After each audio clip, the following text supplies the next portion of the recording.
अस्सलाम वालेकुम। सिंध बोर्ड की लेक्चर सीरीज़ को लेके हाजिर हैं। तो आज हम कर रहे हैं यूनिट 1.1 का क्वेश्चन नंबर 6, जो कि हमारे पास है find the conjugate and absolute value of the following. अच्छा, उससे पहले समझने की बात है कि सबसे पहले ये कंजुगेट होता क्या है। यहाँ पे दो चीज़ें, एक कंजुगेट है और एक ही हमारे पास है एब्सोल्यूट वैल्यू। कंजुगेट हम क्या लेते हैं, दूसरे नंबर्स में हमारा कंजुगेट डिफरेंट होता है। जब यहाँ पे कंजुगेट की बात करेंगे तो हमेशा इमेजिनरी नंबर का साइन चेंज करते हैं। फॉर एग्जांपल हमारे पास एक नंबर है -5 आयोटा। जब इसका हम कंजुगेट लेंगे तो ये हमारा बनेगा 5 आयोटा। ठीक है, इसी तरीके से अगर 5 आयोटा है, इसके कंजुगेट लेंगे तो वो बनेगा -5 आयोटा। मतलब इसमें जितने भी नंबर्स हैं, जब भी हम कंजुगेट लेंगे तो हमेशा इसका हम इमेजिनरी टर्म का साइन चेंज करेंगे। और दूसरी बात एब्सोल्यूट वैल्यू, एब्सोल्यूट वैल्यू में हम मैग्नीट्यूड लेते हैं। जैसे मैग्नीट्यूड हम क्या करते थे, एक्स का स्क्वायर प्लस वाई का स्क्वायर करते थे। इसमें एक्स हमारे पास पहला नंबर होता है, वाई हमारा दूसरा नंबर होता है। इसमें बाज़ दफ़ा हमारे पास जो गिवन है वो लिखा होता है ए स्क्वायर प्लस बी स्क्वायर। ठीक है, इसमें एक्स को ए कहते हैं, बी को वाई कहते हैं। तो चलें क्वेश्चन से ही शुरू करते हैं ताकि हमें बेहतर समझ आ जाए। क्वेश्चन 1 हमारे पास क्या है, 4 + 5 आयोटा। सबसे पहले मैं अपनी आसानी के लिए लेट करता हूँ, z is equal to 4 + 5 iota. तो सबसे पहले मैंने क्या लेना है, कंजुगेट। कंजुगेट का मतलब z का कंजुगेट लेंगे तो क्या हो जाएगा, 4 + 5 आयोटा के ऊपर कंजुगेट आएगा। अभी हमने कहा था रियल वैल्यू की साइन चेंज नहीं होगा, सिर्फ और सिर्फ इमेजिनरी का साइन चेंज होगा। तो जब इमेजिनरी का साइन चेंज होगा तो हमारा कंजुगेट बनेगा 4 - 5 आयोटा। ये हमारा क्या आया, कंजुगेट। अब इसी का हमने क्या करना है, एब्सोल्यूट वैल्यू बतानी है। एब्सोल्यूट वैल्यू इसी z को कंसीडर करते हैं। z की एब्सोल्यूट वैल्यू हम लेंगे तो क्या हो जाएगा, according to formula a² + b²। a की वैल्यू हमारे पास कितनी है, जो रियल वैल्यू होगा वो होगी, वो a की वैल्यू होगी, जो इमेजिनरी टर्म होगी वो b की वैल्यू होगी। तो मतलब a का स्क्वायर मतलब 4 का स्क्वायर प्लस b का स्क्वायर मतलब 5 का स्क्वायर। इसको फर्दर सिंप्लीफाई करें, 4 का स्क्वायर क्या होता है 16, 5 का स्क्वायर कितना होता है 25। इनको अगर हम सॉल्व करेंगे तो क्या बनेगा, 16 + 25 क्या बनता है, हमारे पास बनता है 41। ये 41 हमारा क्या है, एब्सोल्यूट वैल्यू है। ठीक है, एब्सोल्यूट वैल्यू है 1 की। अब इसी से आगे हम पार्ट 2 सॉल्व करते हैं। पार्ट 2 में हमारे पास क्या है, माइनस, इसको भी अगर इसको हमने z लेट किया है तो इसको फॉर एग्जांपल हम लोग अपनी आसानी के लिए x लेट करते हैं। x is equal to -1 + 7 iota है। तो अगर इस x से कंजुगेट लेंगे तो कंजुगेट सब पे आएगा, -1 + 7 आयोटा हो जाएगा। इसके ऊपर भी कंजुगेट आएगा। अभी हमने कहा था कंजुगेट हमेशा इमेजिनरी टर्म के साइन को चेंज करता है, रियल टर्म के साथ उसका लेना देना नहीं है, सिर्फ और सिर्फ वो चेंज करता है इमेजिनरी टर्म के साइन को। इमेजिनरी टर्म यहाँ पे पॉजिटिव थी तो ये क्या कर देगा, नेगेटिव बना देगा।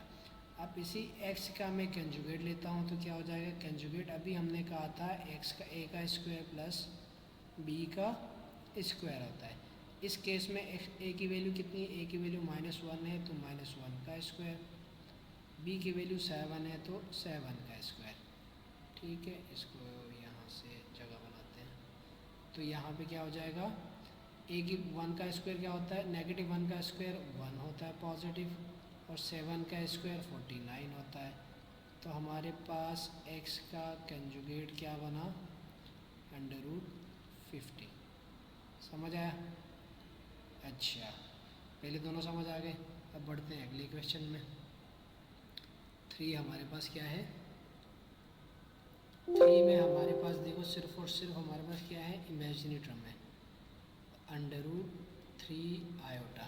ठीक है, इमेजिनरी टर्म होने का मतलब क्या है, रियल टर्म हमारी क्या है, 0 है। ठीक है, इसको मैं लेट कर लेता हूँ y is equal to √3 iota. ठीक है, इसमें रियल टर्म 0 ही है, ध्यान में रखने वाली बात है। अगर y का मैं कंजुगेट लूँगा तो क्या बनेगा, √3 आयोटा के ऊपर कंजुगेट आएगा।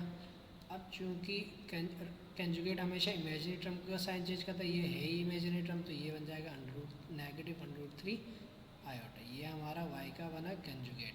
अब इसी का अगर मैं मैग्नीट्यूड लेना चाहूँ, मैग्नीट्यूड ऑफ y लेना चाहूँ तो यहाँ पे हमारा according to formula a square plus B square होना चाहिए, यही होना चाहिए। तो यहाँ क्या है, अगर हमें देखूँ तो y मैग्नीट्यूड ए की वैल्यू कितनी है यहाँ पे, इमेजिनरी टर्म क्योंकि ज़ीरो है तो रियल टर्म हमारे पास ज़ीरो है तो ज़ीरो का स्क्वायर, ए की जगह ज़ीरो का स्क्वायर, बी की जगह हम लेंगे √3 का स्क्वायर। तो ज़ीरो की कोई ख़ास वैल्यू नहीं है, ये कट जाएगा, 2 और रूट कट जाएगा, तो हमारे पास y क्या बचेगा, ये बचेगा √3, क्योंकि स्क्वायर के ऊपर स्क्वायर आया है, रूट ये रूट तो कट गया था लेकिन ऊपर इन सब का एक कंबाइंड रूट तो है, तो हमारे पास मैग्नीट्यूड क्या आया, या जिसको एब्सोल्यूट वैल्यू कहते हैं वो क्या आया, √3। इसी तरीके से अगर हम फोर्थ पार्ट की बात करें,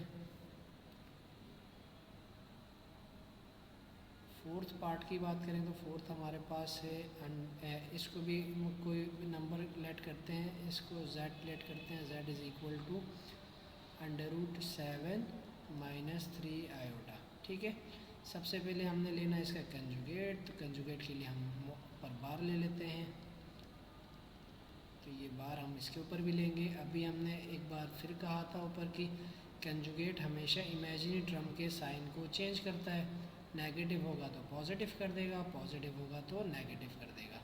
ठीक है, अब इसकी एब्सोल्यूट वैल्यू की बात करते हैं, तो एब्सोल्यूट वैल्यू हम कैसे लेंगे, एब्सोल्यूट वैल्यू की मैं बात करूं तो एब्सोल्यूट वैल्यू का मतलब है इसका हम लेते हैं मैग्नीट्यूड। मैग्नीट्यूड का फार्मूला भी हमने डिस्कस किया था, वो होता है a square plus B square. A होता है हमारा रियल टर्म यहाँ पे कितनी है, रियल टर्म में √7 का स्क्वायर प्लस इमेजिनरी टर्म हमारे पास क्या है 3, तो ये 3 का स्क्वायर, 2 और रूट कट गया तो हमारे पास क्या बचेगा, अंडर के अंदर यहाँ 7 और यहाँ पे 3 3 ज़ा 9, 9 + 7 हमारे पास क्या होता है 16, ये 16 हमारे पास क्या है इस क्वेश्चन का, जिसको एब्सोल्यूट वैल्यू भी कहते हैं और मैग्नीट्यूड भी कहते हैं। ठीक है, अब 5 हमारे पास है, इसको भी लेट कर लेते हैं, इसको मैं x लेट कर लेता हूँ जो कि बराबर होगा -3 - 4 आयोटा।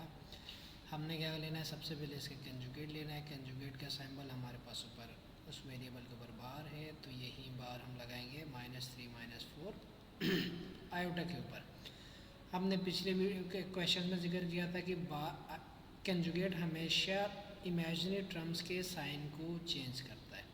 ठीक है, नेगेटिव होगा तो पॉजिटिव कर देगा, पॉजिटिव होगा तो नेगेटिव कर देगा, रियल टर्म्स के साइन चेंज नहीं होते हैं। ठीक है, दूसरा हमारे पास क्या काम है, हमने फाइंड करना है एब्सोल्यूट वैल्यू। एब्सोल्यूट वैल्यू का मतलब होता है हमने इसका मैग्नीट्यूड फाइंड करना है। मैग्नीट्यूड का फार्मूला हमारे पास क्या है, रियल टर्म का स्क्वायर प्लस इमेजिनरी टर्म का स्क्वायर। रियल टर्म हमारे पास क्या है a - 3, तो ये -3 का स्क्वायर प्लस इमेजिनरी टर्म हमारे पास -4 है, तो ये -4 का स्क्वायर। -3 को 2 दफ़ा मल्टीप्लाई करते हैं तो आता है +9, -4 को 2 दफ़ा मल्टीप्लाई करते हैं तो आता है +16, इन दोनों को सॉल्व करते हैं तो आता है 25, 25 का हम रूट लेते हैं तो आता है आंसर हमारे पास 5। तो यही 5 हमारा क्या है, एब्सोल्यूट वैल्यू है क्वेश्चन नंबर 6 के पॉइंट नंबर 5 का। अब हम करेंगे 6 को सॉल्व। 6 हमारे पास क्या है, इसको भी हम लेट कर लेते हैं y is equal to 5 - 4 iota का होल स्क्वायर। अब सबसे पहले हमें होल स्क्वायर को सॉल्व करना पड़ेगा। होल स्क्वायर को सॉल्व कैसे करेंगे, हमारे पास एक फार्मूला है जो कि a - b होल स्क्वायर, क्योंकि ये ए टर्म, इसको अगर मैं a कह लूँ, इस पूरे को b कह लूँ, तो a - b होल स्क्वायर का फार्मूला बन रहा है, जो कि हमारे पास क्या होता है a square plus b square - 2ab।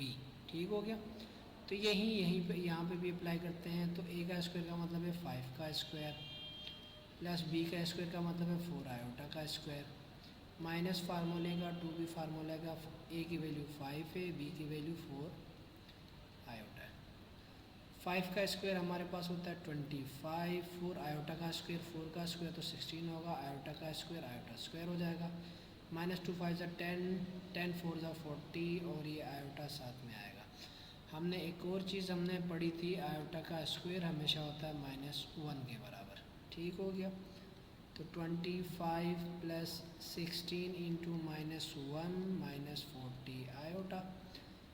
तो माइनस ये 25 - 16 - 40 आयोटा, ये दोनों चूँकि रियल टर्म्स हैं तो रियल टर्म्स एक दूसरे को सॉल्व करेंगे। 15 - 16 करते हैं तो हमारे पास क्या आता है 9 - 40 आयोटा। ठीक हो गया। अब ये हमारे पास आ गई टर्म y।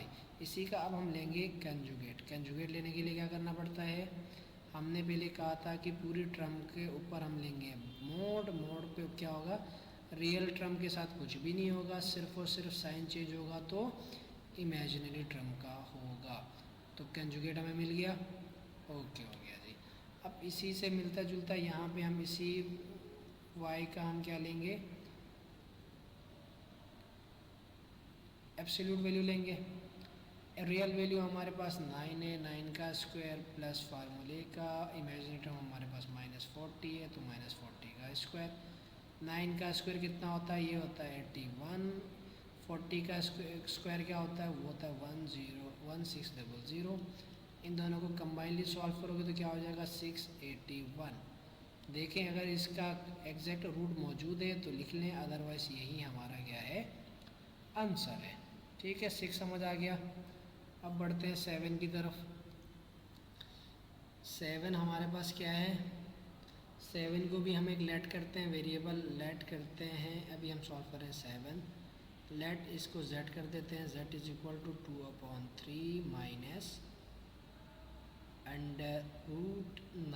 -9/16। अच्छा देखें, इसमें एक एरर हो सकता है, या तो ये वैल्यू इमेजनरी है या फिर ये वैल्यू इमेजनरी, दोनों में से एक का इमेजनरी होना लाजमी है। ठीक है, आप बुक में देखें, अगर आपकी बुक में जिस तरीके से मेंशन है आपने उस तरीके से करना। हम लेट करते हैं कि ये टर्म हमारी क्या है इमेजिनरी है। ठीक हो गया, इमेजिनरी। हाँ, इसमें एक ट्रिक है, इमेजिनरी उन्होंने खुद नहीं दिया है, वो हमें खुद फाइंड करना पड़ेगा, वो मैं फाइंड करके बता देता हूँ। 2/3 हमारी रियल टर्म है, जबकि अंडर रूट यहाँ देखें एक नेगेटिव नंबर है, तो इसको मैं अगर 9/16 कर दूँ और ब्रैकेट में -1 लिख दूँ तो मैं लिख सकता हूँ, क्योंकि -1 मल्टीप्लाई करेंगे तो -9/16 ही हो जाएगा। तो 2/3 को रहने दें माइनस अंडर रूट। अब 9/16 के ऊपर भी रूट है और अंडर रूट -1 के ऊपर भी है। हमने एक चीज़ पढ़ी थी, आयोटा की वैल्यू क्या होती है, अंडर रूट -1 होती है। अंडर रूट -1 हमेशा बराबर होता है आयोटा के। तो मैं यहाँ पे लिख सकता हूँ 2/3 - 9/16 का रूट क्या होता है, वो होता है 3/4, और ये आयोटा अंडर रूट -1 की जगह मैं लिख सकता हूँ आयोटा। अब ये बन गया हमारा z, रियल टर्म भी आ गई, इमेजनरी भी आ गई। अब हमारा सबसे पहला टास्क क्या है, इसका कंजुगेट फाइंड करना है। कंजुगेट फाइंड करने का सिंपल तरीका क्या है, हम लेंगे पहले सबके ऊपर मोड, फिर मोड का काम क्या है, मोड क्या करता है, सिर्फ और सिर्फ इमेजिनरी टर्म का साइन चेंज करता है, रियल के साथ उसका वास्ता नहीं होता है। तो ये हमारे पास आ गया कंजुगेट। अब इसी z का हमने क्या लेना है, एब्सोल्यूट वैल्यू। एब्सोल्यूट वैल्यू कहते हैं किसको, डिटर्मिनेंट को, या मैग्नीट्यूड फाइंड करने को कहते हैं। मैग्नीट्यूड में क्या होता है, सबसे पहले रियल टर्म का स्क्वायर, फिर क्या होता है इमेजिनरी टर्म का स्क्वायर। ठीक है, रियल टर्म हमारे पास 2/3 है, उसका मतलब है 4/9, प्लस इमेजिनरी टर्म 3/4 है, 3/4 का मतलब है 3 3 = 9, 4 4 = 16। अब इनका एलसीएम एलसीएम लेंगे तो हमारे पास क्या आएगा, z आ जाएगा। एलसीएम लें और इसकी वैल्यू यहाँ पे लिखें ताकि हमें क्या मिलेगा, एग्जैक्ट इसका एब्सोल्यूट वैल्यू मिल जाएगी। आपने सिंपल क्या करना है, इन दोनों का एलसीएम लेना है, एलसीएम लेके इसको सिंपली सॉल्व करना है। ठीक हो गया, आगे बढ़ते हैं 7 की तरफ। अच्छा 7 हमारे पास बल्कि 8 है ये, इसको z लेट करते हैं, जो कि हमारे पास क्या है 1 + iota × 1 + 2 iota divide by 3 + iota, यही है। अच्छा सबसे पहले इसको सिंप्लीफाई करना पड़ेगा। ये ये दोनों मैट्रिसेस एक दूसरे को मल्टीप्लाई हो रही हैं, तो इसको पहले 1 सबसे सॉल्व होगा, 1 प्लस 2 आयोटा से सॉल्व होगा, फिर प्लस आयोटा लेंगे, ये सॉल्व होगा 1 प्लस 2 आयोटा के साथ, और ये 1 प्लस 3 प्लस आयोटा हमारे पास 3 प्लस आयोटा हमारे पास एज इट इज़ चल रहा है। 1 अगर पूरे टर्म के साथ सॉल्व करेंगे तो कुछ होगा नहीं होगा, वो 1 as it is 1 plus 2 iota आएगा, और यहाँ पे आयोटा सॉल्व हो जाएगा तो 1 इंटू आयोटा 1 आयोटा हो गया, और आयोटा का स्क्वायर क्या होता है -1 होता है, तो ये -2 बन जाएगा, डिवाइड बाय 3 प्लस आयोटा। अब हम करने लगे हैं इसका पार्ट 8 सॉल्व। पार्ट 8 हमारे पास क्या है, z इज इक्वल, लेट करते हैं z is equal to 1 plus iota 1 plus 2 iota upon 3 plus iota. ठीक है, ये हम इसको क्या कर रहे हैं, लेट कर रहे हैं। अब इसको थोड़ा सॉल्व करने के लिए सबसे पहले ब्रैकेट सॉल्व करना पड़ेगा, दोनों ब्रैकेट्स आपस में क्या हो जाएंगे, मल्टीप्लाई। मल्टीप्लाई कैसे होंगे, पहले 1 सॉल्व होगा किसके साथ, 1 प्लस 2 आयोटा के साथ, फिर प्लस आयोटा सॉल्व होगा किसके साथ, 1 प्लस 2 आयोटा के साथ, divide by 3 plus iota. Solve करें, क्या बनेगा, 1 अगर 1 से मल्टीप्लाई होगा तो 1, 1 अगर 2 आयोटा से मल्टीप्लाई होगा तो 2 आयोटा, प्लस आयोटा 1 से मल्टीप्लाई होगा तो आयोटा आएगा, आयोटा 2 आयोटा से मल्टीप्लाई होगा तो 2 आयोटा का स्क्वायर बनेगा, डिवाइड बाय 3 प्लस आयोटा। ठीक है, अब देखें ये दोनों इमेजिनरी टर्म्स हैं, इमेजिनरी दोनों इमेजिनरी के साथ सॉल्व होंगी, और इसको भी सॉल्व करते हैं। 1 प्लस 2 आयोटा प्लस आयोटा क्या हो जाएगा, 3 आयोटा, आयोटा स्क्वायर क्या होता है -1 के बराबर, divide by 3 plus iota. Further एक स्टेप और सॉल्व करते हैं, क्या हो जाएगा, -1 मल्टीप्लाई करेंगे तो -2 हो जाएगा, 1 माइनस 2 सॉल्व करेंगे तो -1 plus 3 iota upon 3 plus iota. अब भी ये अलग अलग होके नहीं है, रियल टर्म और इमेजिनरी टर्म आपस में सॉल्व नहीं है। उसके लिए हमारे पास तरीका क्या होता है, उसके लिए हम सिंपली क्या करते हैं, डिनोमिनेटर को सिंप्लीफाई करते हैं, डिनोमिनेटर को रेशनलाइज करते हैं। रेशनलाइज कैसे करते हैं, डिनोमिनेटर की हम वैल्यू मल्टीप्लाई डिवाइड करते हैं, लेकिन ऑपोजिट। जैसे ये 3 प्लस आयोटा है तो हम 3 माइनस आयोटा दोनों तरफ ऊपर और नीचे 2 दफ़ा मल्टीप्लाई करेंगे, तो उससे क्या होगा, 3 माइनस आयोटा मल्टीप्लाई होगा किसके साथ, -1 प्लस 3 आयोटा के साथ। ठीक है, डिवाइड बाय ये क्या हो जाएगा, a plus b, a minus b का फार्मूला बन रहा है। ठीक है, वो फार्मूला क्या होता है, a square minus b square किसके बराबर होता है, a plus b into a minus b. यही फार्मूला नीचे बन रहा है, तो इसको राउंड ऑफ करेंगे तो 3 का स्क्वायर माइनस आयोटा का स्क्वायर, यही बनेगा। फर्दर सिंप्लीफाई करें, फिर से 2 ब्रैकेट्स हैं, ब्रैकेट 1 ब्रैकेट 2, दोनों आपस में सॉल्व होंगे तो क्या हो जाएगा, पहले 3 सॉल्व होगा -1 प्लस 3 आयोटा के साथ, फिर -1 आयोटा सॉल्व होगा -1 प्लस 3 आयोटा के साथ, डिवाइड बाय 3 का स्क्वायर हमारे पास 9 होता है, आयोटा का स्क्वायर -1 होता है। ठीक है, -3 अंदर मल्टीप्लाई करेंगे तो -3 प्लस 9 आयोटा, और minus minus plus iota plus into minus minus 3 iota, divide by हमारे पास क्या आएगा, 9 plus minus minus plus 9 plus 1 10। Further solve करें क्या बनेगा, अच्छा ये तीनों अगर हम सिंप्लीफाई करेंगे आयोटा का स्क्वायर बनेगा, आयोटा का स्क्वायर -1 के बराबर होता है, -1 माइनस के साथ सॉल्व हो जाएगा तो प्लस बन जाएगा, -3 9 प्लस 1 क्या हो जाएगा, ये 10 आयोटा, और ये क्या बनेगा, minus into minus +3, divide by ये हमारे पास 10 है, -3 + 3 एक दूसरे को कैंसिल करेंगे तो हमारे पास क्या बच रहा है, 10 आयोटा अपॉन 10, तो 10 10 एक दूसरे को कैंसिल करेंगे तो हमारे पास सिर्फ और सिर्फ y क्या z क्या बचा है।